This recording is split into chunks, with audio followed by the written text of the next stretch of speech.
Државата ќе го враќа интересот за изучување на македонскиот јазик преку измени во Законот за македонски јазик, кои ќе предвидат и изучување на македонскиот јазик во 2 семестри на сите високообразовни установи во земјата.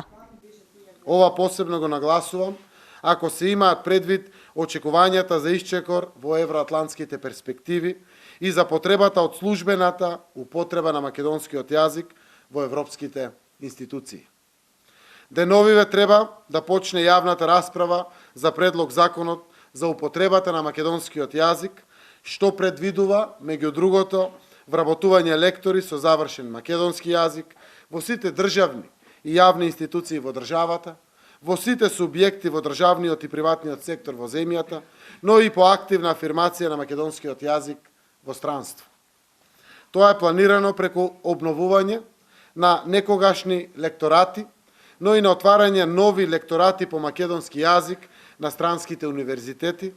на високошколските и научни установи што се занимаваат со славистика, во државите во кои што се изучува македонскиот јазик, но и во кои што ќе се изучува во иднина.